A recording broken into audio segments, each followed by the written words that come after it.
na força do Espírito, nós recolhemos a bênção e a graça para uma nova semana que se inicia aos pés deste altar. Semana essa que já é a última, no mês de julho, já na terça-feira próxima, estaremos celebrando o mês de agosto. Meu Deus! Já está no tempo de começar a fazer a listinha do Natal e colocar o número 1. O mês vocacional também. Mês vocacional, das vocações, isso. Muito bem. Setembro da E Bíblia. nesse domingo, o 16º domingo do tempo comum, Em outubro, entre as lições. parábolas, ainda a imagem da semente. Mas eu, antes de falar da parábola, eu gosto sempre de fazer compreender que a oração da coleta, a oração que recolhe todas as intenções e depositamos aqui, é uma súmula, é um resumo do que estamos celebrando. O número 6 do nosso folheto, temos então essa oração. Nela é sempre uma oração ao Pai. Pedimos ao Pai que seja generoso, do latim genes, aquilo que ao se doar multiplica, frutifica, faz acontecer mais. A generosidade produz mais para além daquilo que é ofertado.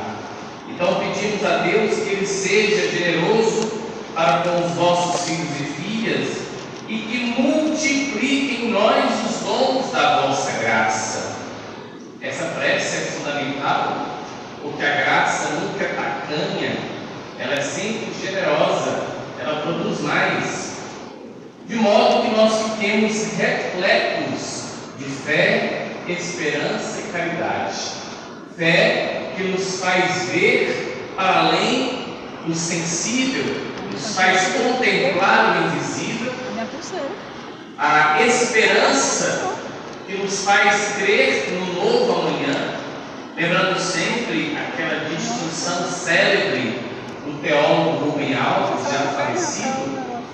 Rubem Alves faz a diferença entre o otimista e o esperançoso. O otimista é aquele que, vendo as coisas dando sinais positivos, crê que o futuro será melhor. O esperançoso não. Mesmo com a cortina de adversidades, porque esse dom veio de Deus, o esperançoso crê que tudo pode ser melhor, tudo pode ser diferente. E a caridade, porque é o nome de Deus. Deus é amor. Caridade que nos faz sair de nós mesmos. Caridade que nos faz sair dos nossos limites e nos ofertar generosamente ao outro. Mesmo quando o espírito do tempo, o espírito do mundo, nos faz às vezes achar que o melhor é não agir de forma caritativa, porque as pessoas sempre vão nos enganar.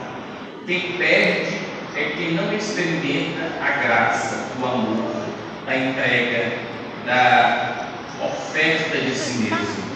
E aí, termina a oração para que dessa forma, repletos, guardemos fielmente os vossos mandamentos. Mandamentos que iluminam a consciência, mandamentos que norteiam os nossos passos. E aí nós temos o Evangelho de Mateus, e esse que nós acabamos de ouvir, no seu capítulo 13, que é o capítulo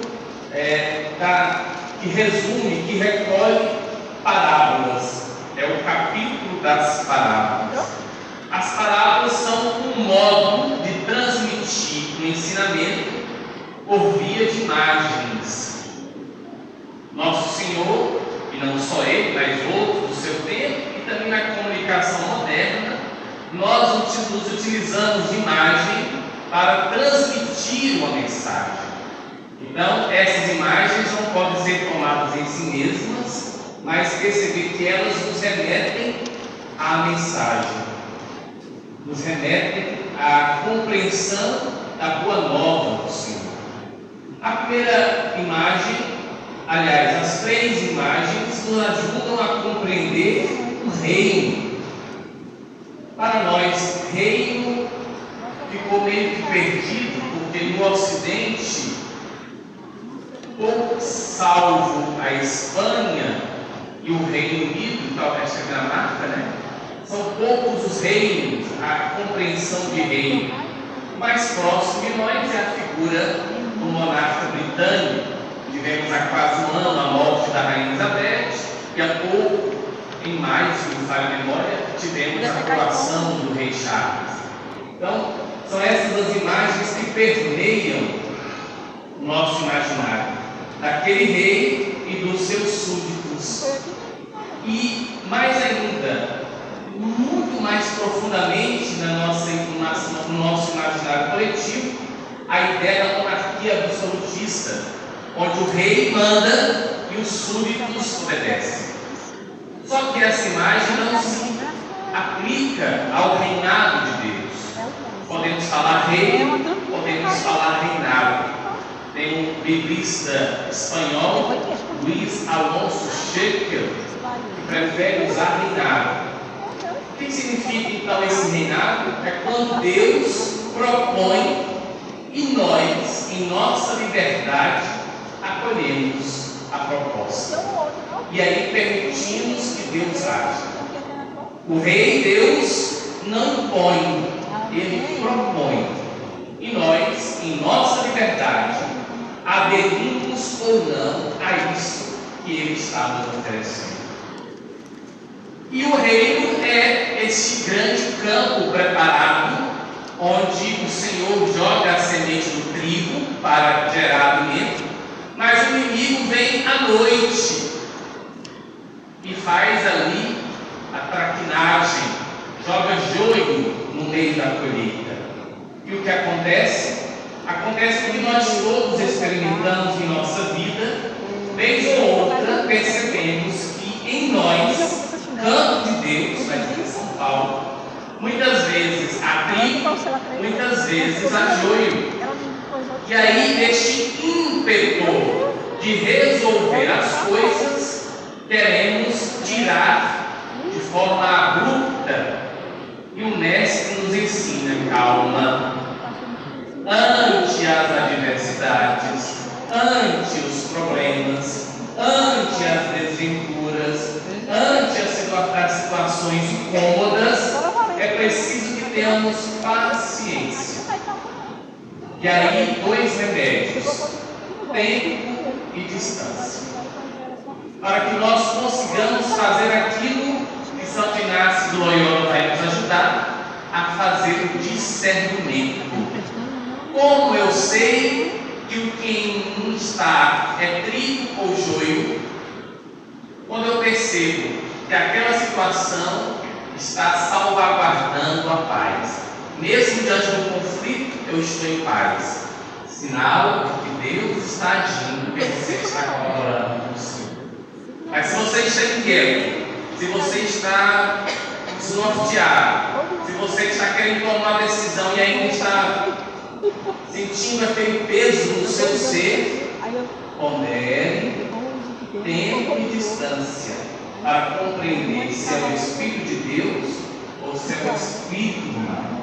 Lembrando sempre, meus irmãos e irmãs, que as tentações, elas não são óbvias.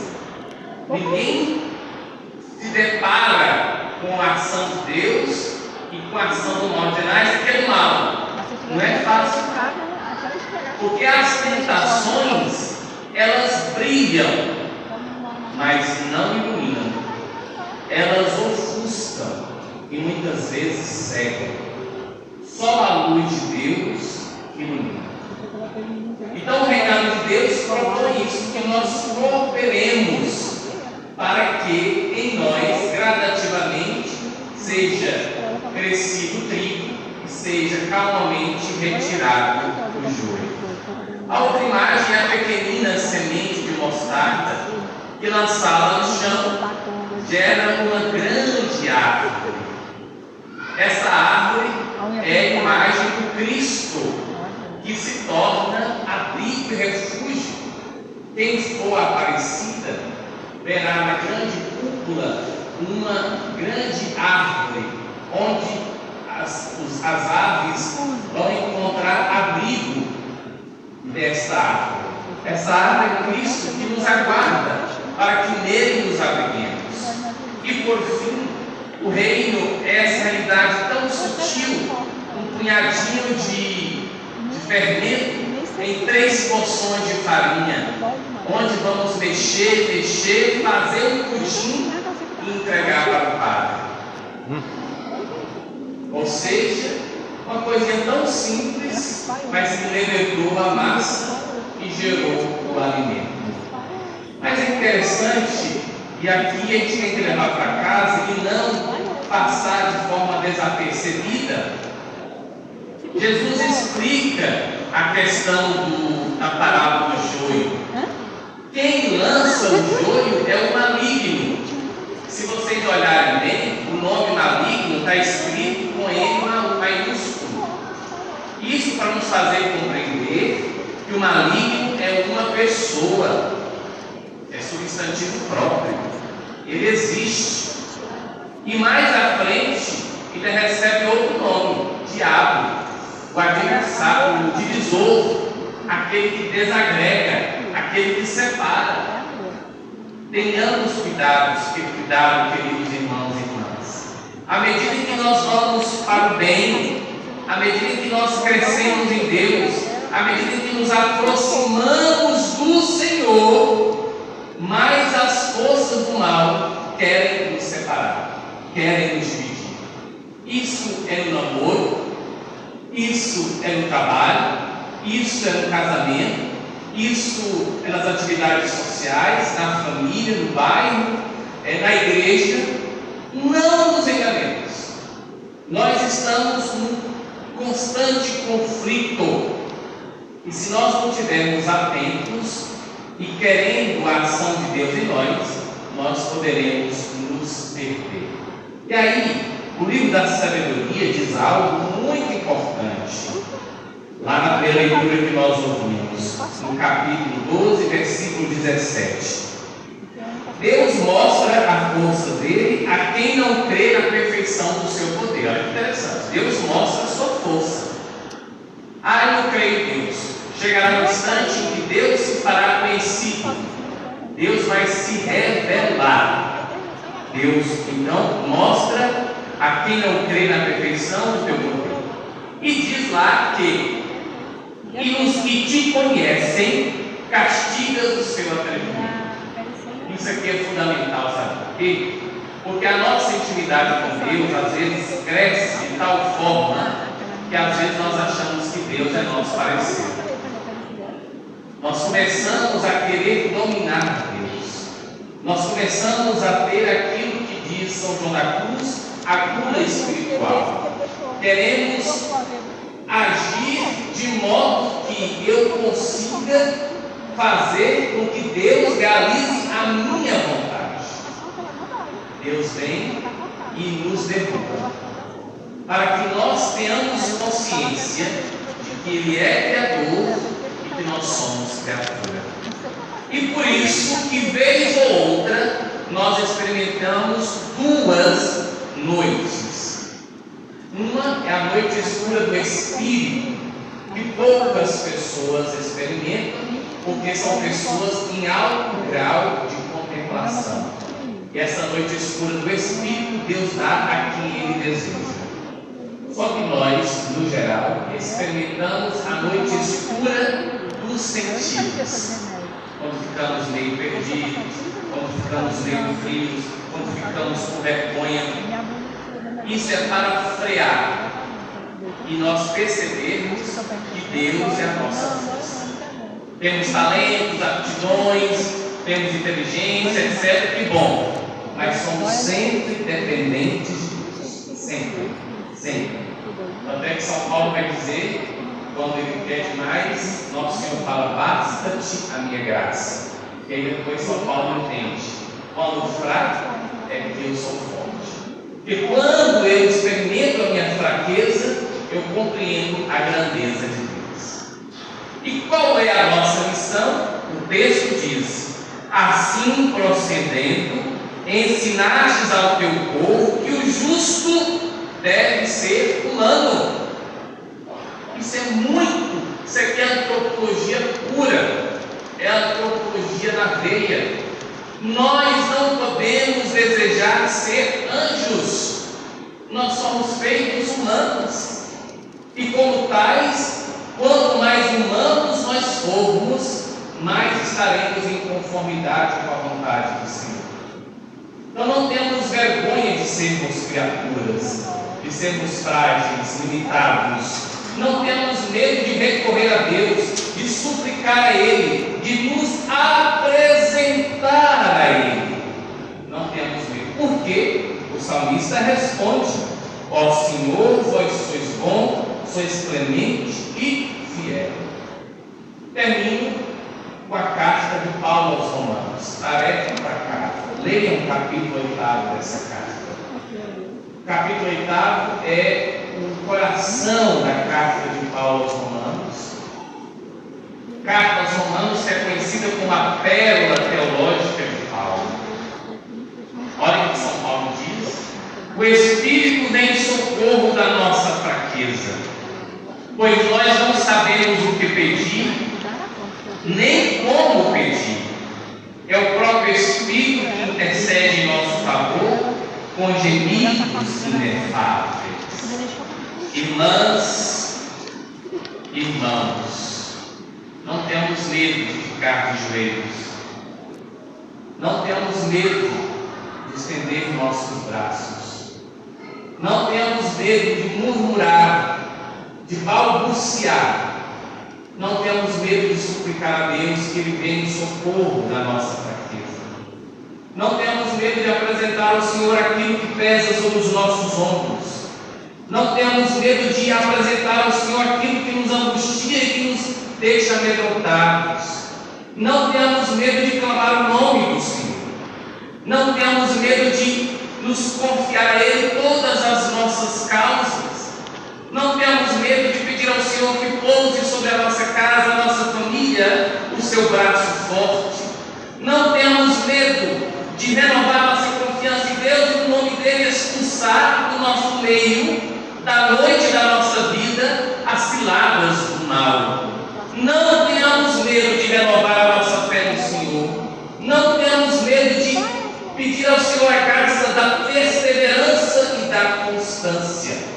Não temos medo de professar onde quer que estejamos que o nosso Deus não é qualquer Deus, mas o Deus do impossível, que nos transforma de dentro para fora.